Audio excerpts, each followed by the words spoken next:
Fight Plus is the ultimate digital platform for live sports and entertainment, and they're now offering a free 7-day trial at tryfight.com. Fight Plus is packed with a premium live event schedule, over 1,000 hours of live action every year, and a library of more than 4,000 hours on demand, plus exclusive content you can't get anywhere else. Fight is a great partner of ours. They support us, so let's support them. Give that free 7-day trial a shot, and you'll be a member for life. That's tryfight.com. TRYFITE.com.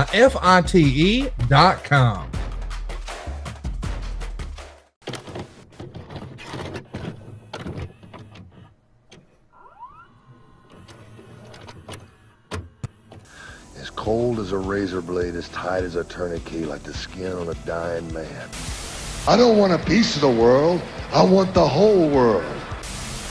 I make my own rules because it's much easier that way. Trust me.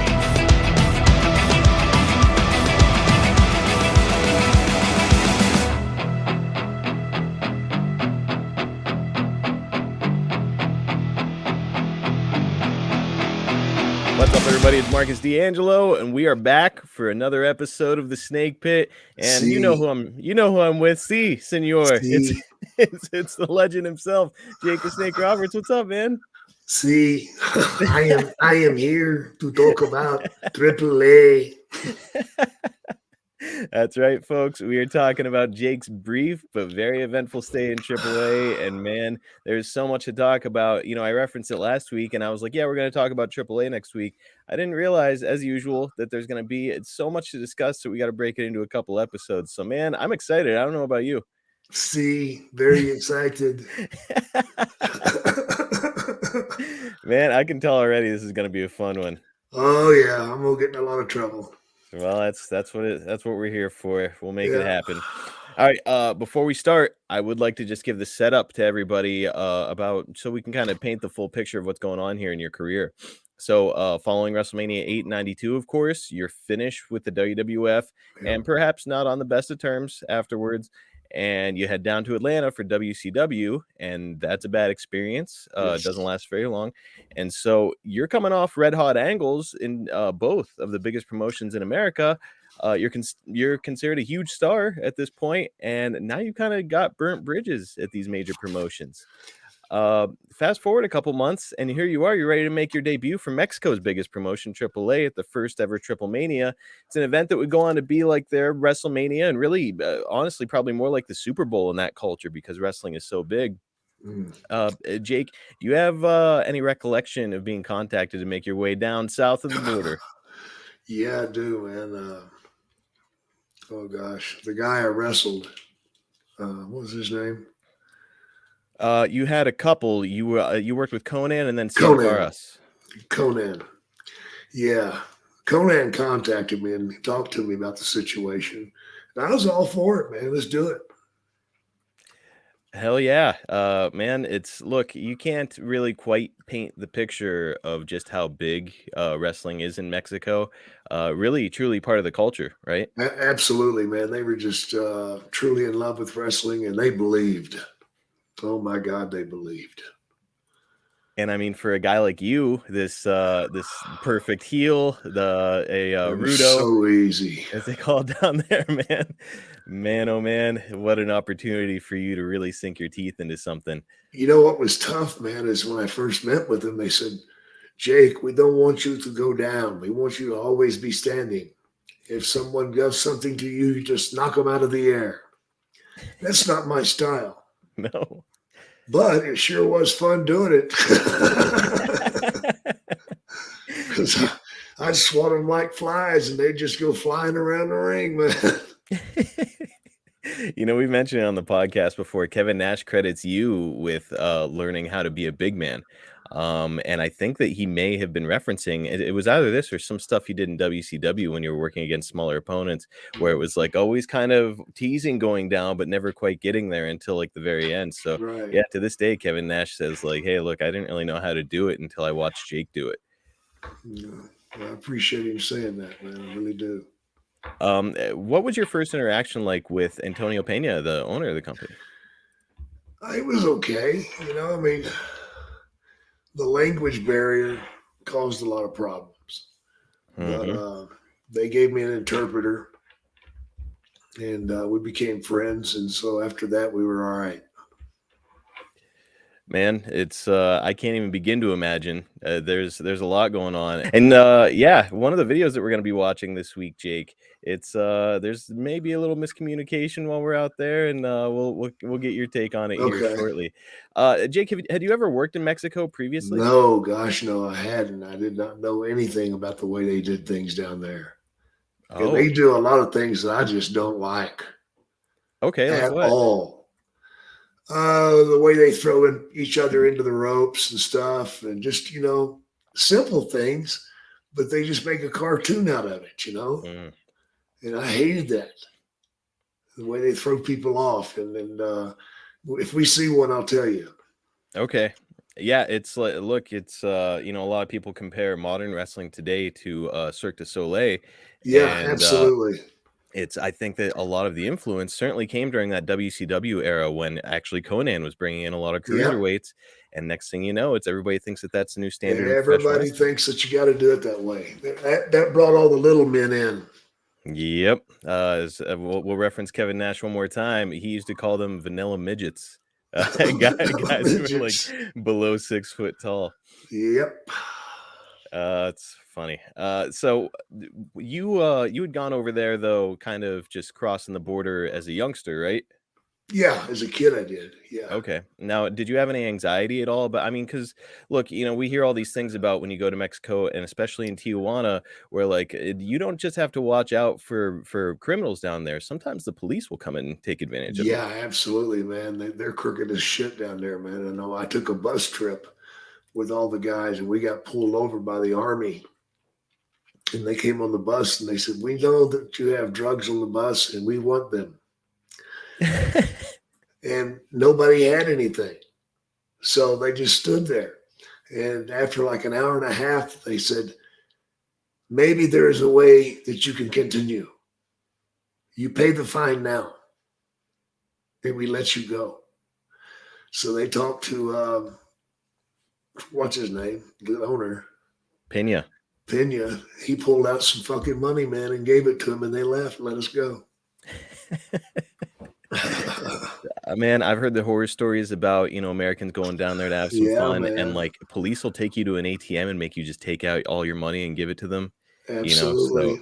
it's look, it's I love Mexico. I've been there a couple times. It's Beautiful a culture, different but world down there. very, very different world. I mean, so any anxiety when you're going down there? Like, yeah, man, I don't know what I'm getting Yeah, myself into. especially the first trip, man. I went down there and I asked one of the guys to help me find some Coke. Hmm. And he says, "No problem. Go back to your hotel room." So I went back to my hotel room. And after about an hour, there's a knock on the door. And I look through the peephole and it's the cops. I'm like, "Oh my God, I don't even have anything yet." So I opened the door and they went, "Here you go, senor." And they had something in their hands. What? "Here is your thing." I'm like, "What?" And finally, he just reached my hand and put it in my hand. And I look at my hand and it's Coke. I'm like, "That's not mine. You just gave that to me." He's like, "Shh, be quiet." And I shut the door and I'm looking at the fucking people like, "Oh, they're going to come back in now and bust me. Oh my God, what should I do? Should I flush it down the toilet?" Thank God I didn't. Man, Scared the hell out of me, man. absolute insanity. I mean, talk about a different world. I mean, you're going from WWF, WCW, and now like, man, Yeah, this is a pretty different thing you're doing here. brother, it was like a step back into the Middle Ages. Incredible. And look, it's let's paint the picture a little bit more about just what a big deal this was. We've got this from the May 10th, 1993 Observer. The media nationwide reported the crowd at 62,000 people, which will be the number the show will be associated with forevermore. The media coverage was similar to a world boxing title fight or the NFL football game in the US, to the point that Cien Caras and Conan were on all the network newscasts the day of the show, and the top-rated news magazine, The Show in the Country, equivalent to 60 Minutes, ran a feature on the card the last week. So, I mean, look, to say that it's a big deal down there, I mean, this is a It's, wrestling event. yeah, A- it's crazy, man. and it's getting on the equivalent of 60 minutes. Just madness. Yeah. Now, you said that Conan had called you. Were you at all familiar with the red hot feud that No, they had going on? no, not at all. And so when he called you, that's the first time you're ever talking to this guy. That's right. And you had no idea what kind of a star Conan was? Nope. Well, let me put it into context for our listeners. He was like Hulk Hogan in their culture to our culture, but like way, way bigger. Yeah. To the point where he's in movies, he's on TV, he's got music, magazines, radio. The guy was driving a Ferrari apparently at the age of like 21. So like to say he was a huge star and successful just does not Yeah. even begin to cover it, right? No, it doesn't.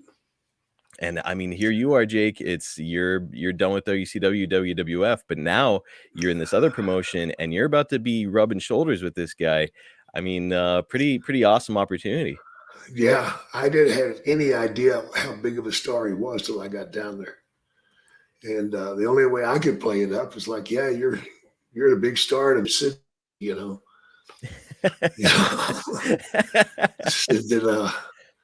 He said, John, you're like Mickey Mouse to me. Man, it's and look, there's something to that because for all of the success that he had and stuff, it's like how many Americans did know about him? Where None. like in America, everybody knew exactly who Jake the Snake was. So I mean, really, he was kind of getting the rub from you coming in, especially with the business that they're getting ready to do here, which we'll get into shortly. We've got a little bit more from the Observer. After the third match on the card, Jake Roberts was brought to ringside. Even though he had done a few heel promos on television, he was largely cheered at first as being an American superstar. Some people recognized him and others didn't. He then did an interview talking about how he was the best wrestler around and put down the country of Mexico and Mexican wrestling and wrestlers in general. He then said he wanted to challenge the winner of the main event, who he hoped would be Sin Caras, and grabbed his crotch and gave the crowd an up yours, which resulted in chants of culero, which is asshole, at him. Roberts watched the rest of the card from the fifth row seat, and the TV cameras constantly showed him sneering at the quality of wrestling. And I heard raves about his facial expressions all night and getting himself over instantaneously. Jake, it sounds like you're having a fucking blast doing this. Oh man, I was sitting there with Sherry, sensational Sherry. So Sherry actually doesn't show up until a little bit later on in the year. Oh, is this later? Okay. Yep, you were on your own here, but man, it's look, okay. That'll be our next episode. I was reading ahead in the notes, and it sounds like you and Sherry had a fucking ball. Whew, man, you have no idea. I'm not gonna get into that right now. We'll get to it on the next AAA episode. Yeah. So man, I mean, you talk about opportunities with this crowd. I mean, they're red hot, and it doesn't take much. Do you remember what you did when you came out? Was this when you were singing at them?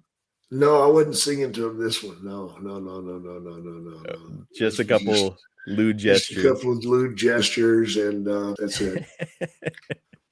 Well, Jake, this is going to bring us to our first clip this week. It'll be the continuation of that story he was telling about you getting yourself over at ringside. But now we're at the end of this match between Sin Caras and Conan, and you're ready to get yourself involved. Here we go. I'm actually going to talk over it for our listening audience. So Jake has come over the barricade, and now Conan is coming out of the ring.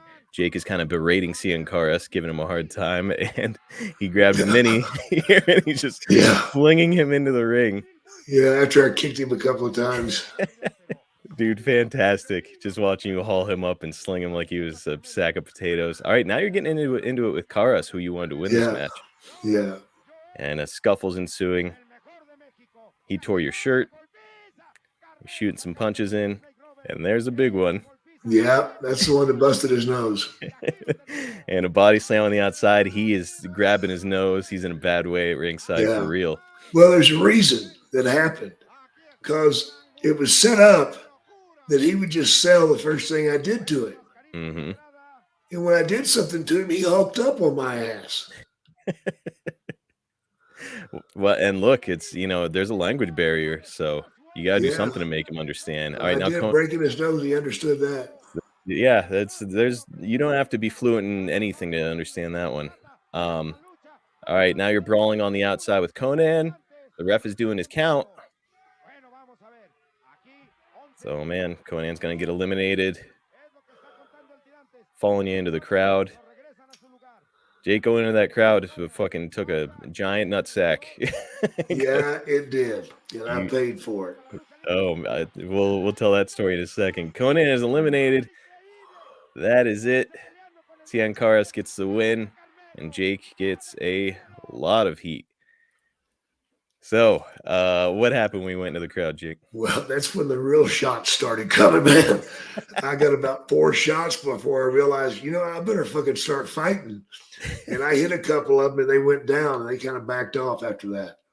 So I'll tell you what, once you set the tone by knocking a couple out, I'm sure that the rest were like, okay, Yeah. maybe not. Yeah, they understood that I wasn't fucking around then, man.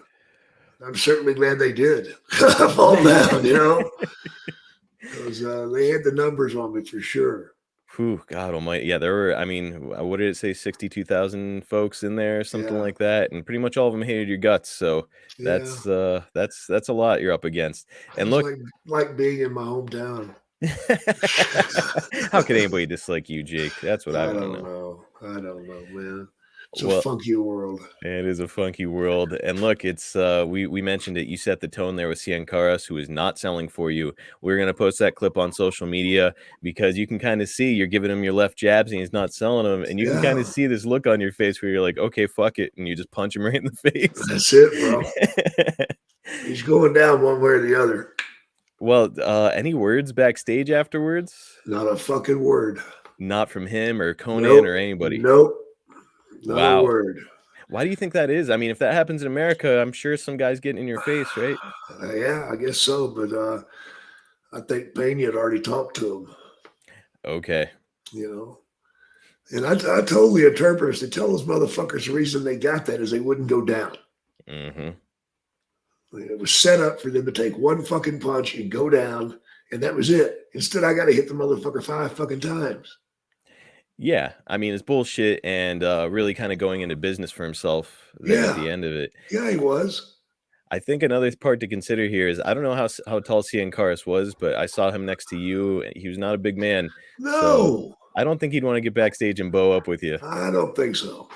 So it'd probably be a giant mistake. His second mistake of the night. Yeah. Well, we've got this from the Observer.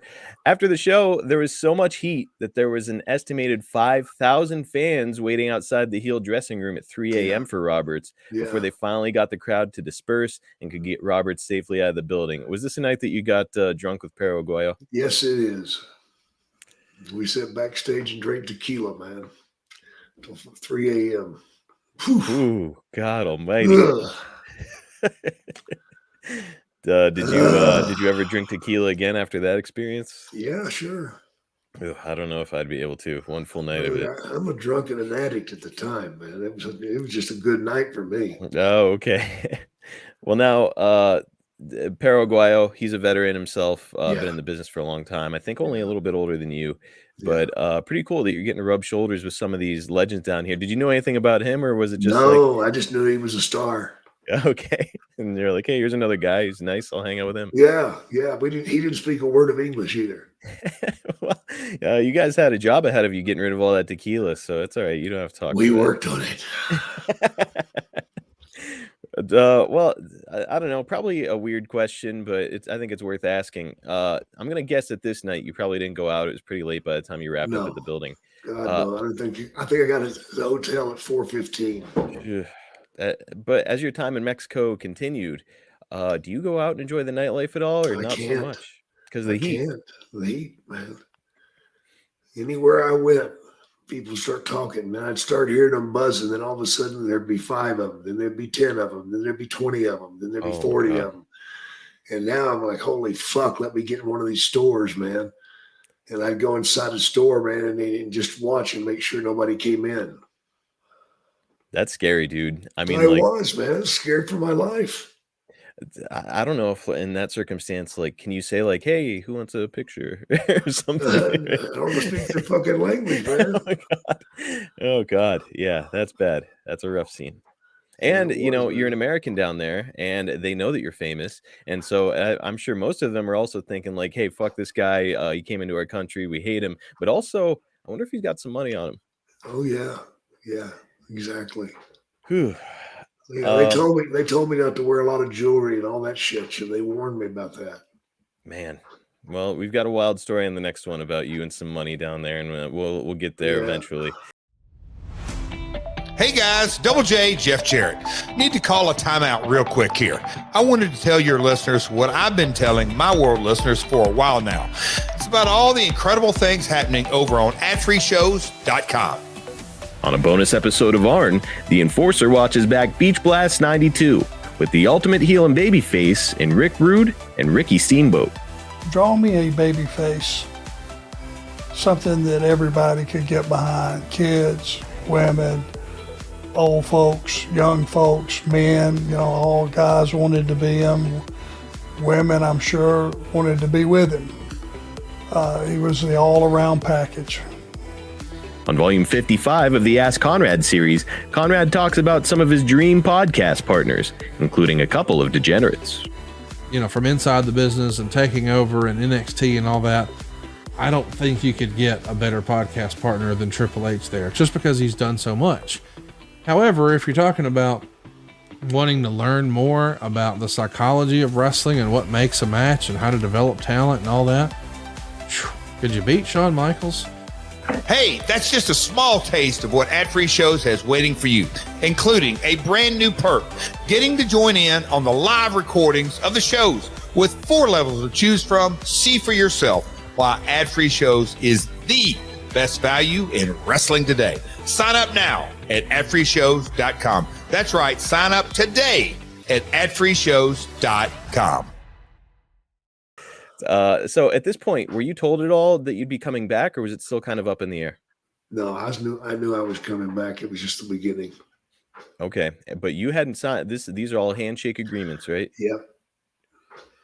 All right. Well, in early June, AAA begins announcing you for upcoming matches with both Conan and Karas, which is interesting because Karas was the heel, but you did, I guess, break his fucking nose. So that'll turn him babyface, I guess, to a degree. Yep, it did. And that match was scheduled for June 18th. However, the June 28th Observer had this to say. For reasons I'm not entirely clear about, the Jake Roberts Cien Karas match on 6/18 never took place, nor was it advertised during the last week. I do know that Roberts has yet to be paid for his appearance at TripleMania back on 4/30 and wanted to be paid in advance for returning to Mexico. Any truth to this? Yeah. So what's that like? They were slow with the money, man. They'd put you off and put you off and put you off, and I just don't play that game, man. So I said, fuck you, I'm staying at home. And they told me they'd pay me when I got there. I said, no, not good enough. I mean, good for you, dude. You gotta stick to your guns and protect yourself. And yeah. I mean, not just in Mexico, but really, it's like, for years now, you've enjoyed this stable income from two of the best known organizations in the world, and now all of a sudden, you're kind of striking out on your own with these handshake deals. And now, let me be clear: I'm not saying that Pena or AAA were trying to fuck you out of money or anything like that. I will. Okay. They were trying to fuck me, period. All right, Jake will say it. But yeah, sometimes folks just don't pay you. How did you feel about going out on your own here after years of this stable income? Well, I was okay with it, man. And then the first rattle out of the box, these guys start playing a game with me. And it infuriated me. It really did, man. It fucking really pissed me off. Did it? I mean, I'm not coming back. Incredible that they wanted to book you again following all this, because sometimes that shit gets contentious, but really, in reality, you're probably the hottest heel of the territory scene in quite a while, right? Absolutely, man. How did they get you to come back? Did they they paid me? They just sent you money. They sent me a lot of money. Okay, well, that'll usually mend fences. Yeah. They sent me about twice of what I was expecting. Did you, following that, did you trust Pena? I told him from then on I wanted my money before my match. I think that might be in the notes here coming up. I remember reading that somewhere, which honestly makes all the sense in the world. Yeah. Well, Jake, also at this time, you're doing John Arezzi's Far East tour. You're working for WWN, Big D in Texas, the WWA. You're scheduled for a return to Japan, and apparently you're drawing some really, really big crowds along the way for a lot of these organizations. Absolutely. Are you getting burnt out with all this traveling, or how do you feel? No, gosh, no, it was easy compared to what I did in the WWF. Really? Oh, God, yeah. So let's give the fans a little context here. He had to go to like Australia and like Manila and places like that. Singapore, and then not to mention what he's doing in America. He's bouncing coast to coast, Texas, Pennsylvania, all over the map. But he's like, no, this is way easier than the WWF. It was, man. So, man, that is pretty telling. It was. Well, again, you're not neither of the big promotions, but you are drawing these big crowds, and apparently you worked some absolutely unbelievable matches along the way with Cowboy Bob Orton for WWN. Yeah. And you're getting remarkable heat with what you're doing in AAA. Would you say that you were feeling professionally satisfied at this point? Yes, I was. So the money was good. The guys I was working with were good, except for Mexico. I was yet to work with either anybody down there really. I'd gotten done that one thing and that was it. But I knew that it was worth a lot of money. I knew that it would come. I knew that they would. When they paid me, I knew they had made up their mind that they were going to go with it. Yes. And they paid me well. And then there was no hard feelings. They thought. I didn't trust them for fucking shit, man. Hard to after that. No, couldn't trust them.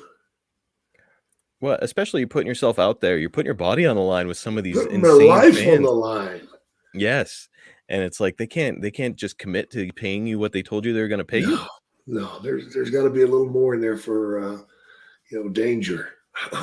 No doubt about it. And it's good that they made good on the whole thing, because man, we got some fun shit coming up here. Before we move on, I don't see us ever talking about this match again, so let's just chat about it real quick. At the time, Bob Orton Jr. is 42, you're 38, and I mean, according to all reports I've been reading about the whole thing, you guys absolutely fucking tore the house down in this match. Yeah, we did, man. You remember the match pretty well? Oh yeah, I remember why too. Why? We were working for whatever it was called. It was Jim Crockett's who it was. Okay. And we'd all got there, and the Road Warriors are booked for the main event, except their gear doesn't make it. They have no shoulder pads. They have no paint. They have no nothing. They don't have tights or nothing. Oh, God. But a plane's going to land at 9:25. The show started at 7. Oh, so Lord. They're asking everybody to put in extra time. So the plane was coming into land when we went to the ring. And they told us, just keep going until we give you the signal. Okay. The signal. Yeah. Okay. That it's okay that the gear landed. Okay. The gear is here. Gotcha. So we went out there and just fucking had a blast, man. Just having one of our favorite matches, man. We put in like 43 minutes. Wow. And we were ready to go for an hour and a half. It didn't matter. Dude, I mean, amazing. And really, it's, again, your body was not in the, like, you weren't conditioned like you were in the WWF at this point. No, so like, how did you muster up all that energy? Oh, it was easy because I had somebody to work with, man. Ah, okay.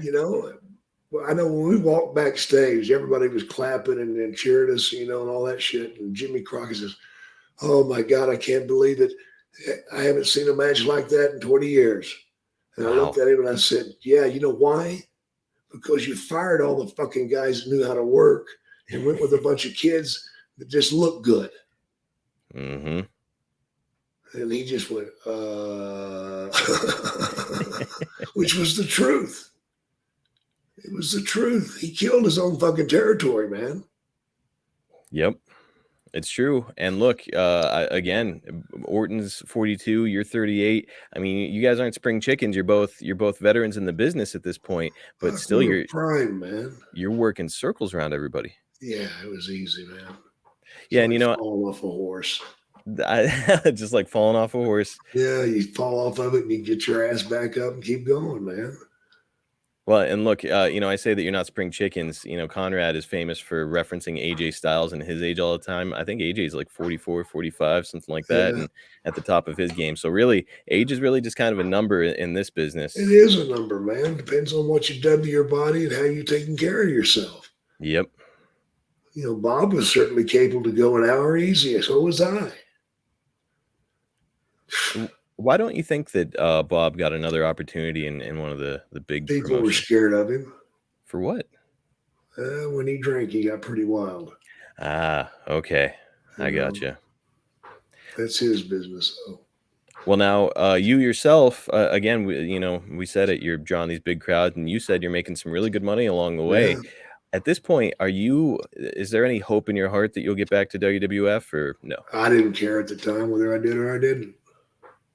With the money you're making and the reactions you're getting, it wasn't on my mind, man. Good for you, man.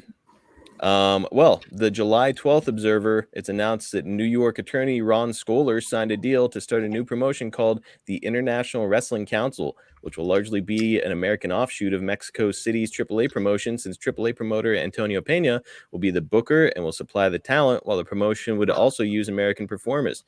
This partnership leads to just a shocking sellout at the LA Sports Arena, Jake. Yeah. It features yourself and Karas in a triangular match for an event called La Revancha, for which means the revenge.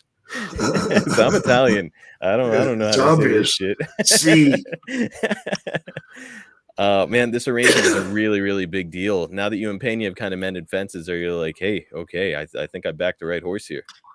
Yeah, it was good, man. And doing this thing, man, was a lot of fun. Got to go out to LA, and they sold out in minutes. Yep. In minutes. It was crazy. I mean, it blew everybody's fucking mind. And then to go out there and perform in front of the people and do what we do, it was a blast. I know I had a great time during the match. And Diamond Dallas Page was my second. Yes. And I told him to wear his fur coat, which got pelted with everything you can think of, man. They threw pecani sauce on him. They threw beer on him. They threw nacho cheese sauce on him.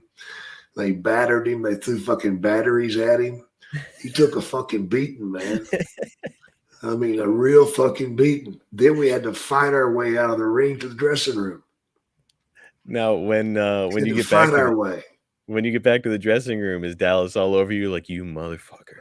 He's like, God damn, man, what the fuck happened out there? I said, nothing fucking happened. And you know why it happened? Pena, where are you? And I started screaming at Pena, for not having security for us. Ah. And he's like, oh, I'm so sorry. And I fucking picked up a chair. I threw it. I said, Dallas, take that fucking coat off and come with me. Where are you going? Back out to the ring. Well, everybody had thrown all their shit, so they didn't have anything to throw now. Oh. So we just walked to the fucking ring, got back in the ring, beat the shit out of them again, fucking slammed them, and fucking walked back to the locker room. That was fun, man. Man, underrated way of thinking, because I know that I would be like, I'm not fucking going back out there, but really, you're right. Man. They threw everything they had. What can they do? They didn't have shit left, man. Just amazing. I mean, Jake, did you have any inkling that AAA would do this incredibly, insanely well in LA? No, I didn't think it'd draw shit, to tell you the truth. How could you? You're going into the WWF's building too. Mm-hmm. That's their building. Yeah. And to try to draw a crowd. Well, guess what, folks? They drew a fucking crowd. Dude, a record crowd. And actually, but the record doesn't last all that long. Actually, maybe something like 2 days. Here's the some information from Meltzer on it. The SummerSlam crowd broke the year's previous largest crowd in the country, set 2 days earlier by AAA's La Revancha, the Revenge show in Los Angeles Sports Arena. A sellout crowd of 16,742 fans paid $243,000 for the show, headlined by a triangular match between Conan El Barbero, Jake Roberts, Cien Caras, stemming from the angle at TripleMania. Jake, it's reported that 8,000 fans were turned away. Yeah. I knew that a lot of people have been turned away. So if that building had a better capacity, holy shit, that would have been a You'd probably huge, done huge 30,000, 40,000. man, really cool. Are you seeing this turn out and just hoping you can continue to like? Are you like, hey, maybe I can get a contract with these folks, or what were you thinking? I just wanted to keep rolling, man. I remember that real well. Just, God damn it, we've got it going. Let's just keep going. Because I knew they were going to go into New York too. Yep. So I was just hoping for the best outcomes each time we went out. Man, and they're set up to get over to San Diego as well here shortly, where you're going to be teaming up with Eddie Guerrero. Yeah. Eddie Guerrero and Art Barr. Yep, and you'll be working against Perro Aguayo, your buddy, and man, it's some really, really cool stuff coming up. I do also want to mention here, Jake, and I kind of touched on it a little bit earlier. You're booked in Japan here coming up very shortly. We'll talk about it more on the next episode, just because chronologically that's how it goes. But after having been in Japan already here and not having great experiences, it's like, well, fuck, I'm going back. Yeah, money's money, man. No matter where you get it. And Hogan is on these cards wrestling against the Great Muta. So man, so you want to talk about an opportunity? This is it. Yep, it was good times, brother. I'm looking forward to talking about that. Yeah. Let's get to the match. Cien had the first crack at Conan, and he submits, which leaves you to square off with Conan. I've got the final couple minutes for the next clip here. Fauleando, vea usted. Dos veces. Vamos a verlo. We got a replay, and Jake just absolutely hammers Conan in the ball set. It was an accident. Picks him up for an atomic drop and goes back to the nuts. Conan gonna need an ice pack after this one.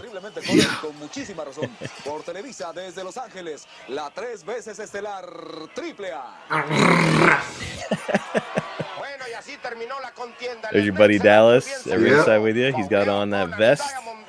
Yep. Conan is named the winner because you absolutely devastated his balls. Oh, well. Así es, y bien merecido este Conan, supo defender bien la acción, a pesar de que fue a apoyar a Carmelo Reyes 100 caras cuando lo traían en rebatinga enorme. All right, now you and Dallas are ringside. He's kind of like helping you along. Yeah. You're talking shit to the crowd. Yep. And you just got hit with something. Nachos, apparently. Yep.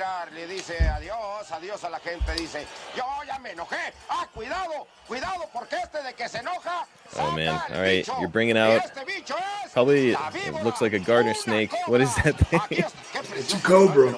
Oh, it is a cobra. Yeah. Oh, and you're scaring the crowd with it. Yeah. Jake taunting the crowd some more. Kind of daring people to come after him. There's Perro Aguayo in the ring to protect Conan.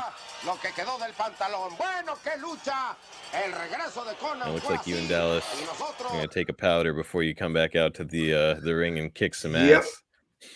So Jake, rumor has it that fans would throw stuff like nachos, as we saw, beer, also batteries. I've also heard cups filled with piss. Oh yeah, those were good. You've been hit with that? Oh yeah, piss cups, you bet. Oh my! Like, are you looking around like, okay, I'm gonna murder whoever threw that? Like, no, man, I'm just. What's next? Apparently, some loaded diapers were thrown at this event. Yeah. Pecani sauce. That hurt. Oh shit! Get that in your eyes, man. Oh god. I got it on my hand, and I wiped sweat off and got it in my fucking eyes, man. Oh, no. Oh my god. Oh no! And you're out there trying to be a heel Rudo, as they call it. Yeah. So like you can't sell that your eyes are on fire. No, you can't sell it. You gotta just keep going. Oh my god, dude! And like, not to mention, look, a little further context. This is 1993, so like AIDS is not that far off, and people are throwing human DNA at you at times. Yeah, like, yeah, it's real nice, man. Fucking no shit. Fucking disgusting. Man, so I mean, look, you're back in LA now. You're with your buddy Dallas. Does that mean that you guys are going out and hitting the bars after this, or what? Yeah, we were having fun. kind of have to in your own country. But I mean, look, you're getting all this heat. There's a lot of fans in the area, and this is not that far after some of these old school, super passionate fans. Like one of them fucking stabbed Ole Anderson at one point. Yeah. So like, I've been cut. oh, that's right. Wasn't there like a grandma or something who came after you? Yeah, your fucking grandma cut me. The Holy box shit. cutter. So you gotta knock that old lady out. I did kick her. There you go. A Once parting she- shot. Once she was down. Well, you gotta keep your heat too. I put the boots to her. Did you see any of these fans like brandishing any weapons or anything like that? Any trouble No, in I LA? didn't see it, but I'd see it coming out of their hands. You God, know? go back and watch these videos. We'll post what we can on social media. And actually, I don't know who has the rights to these. I suppose it's AAA, but Who they're just cares? out. They're just out there. Yeah. So Google this stuff. You'll be able to find it really easily, but you can also find it on our social media page. Again, your buddy Dallas is there with you. I have to assume that you got him booked on this. Yeah. Man, cool to see the two of you guys doing this, and we are far from done with the story. We're far from done talking about DDP. We've got more to talk about with Eddie Guerrero. We're going to be talking about you working in Japan, not only with Eddie Guerrero again. I think he's under a hood out there this time, but also you're working with Dean Malenko. Yeah. Man, on loaded cards, just really incredible stuff to talk about. And of course, we're going to get to the infamous hair versus hair match at the second TripleMania between yourself and Conan. Jake, one last question before we start to do our outro. At this point, you're getting pretty familiar with Conan. What do you think of him as a guy? He's all right. Yeah? He's all right. Yeah. I had no problems with Conan. What did you think of him as a worker? Next question. Not quite your style, right? Not quite my style, no. Right. He'd been wrestling their style for so long, man. It just didn't. It was hard to match it up. But once we got together, it was okay. You didn't feel like you were too out of sync once you got in the ring with him? Well, I was still able to do things. Well, We definitely weren't in sync. Look, this is his promotion. He's the biggest star in the promotion. Yeah. When you get out there, are you taking charge and like, I'm leading this fucking match? You're fucking right, I did. Are you kidding? Yeah, I did. I've heard that he can be a polarizing guy, and he's very not afraid to express his opinions. No. Does he give you any shit when you're saying I'm leading this match? Not at all. As well, he shouldn't. He let me roll with it.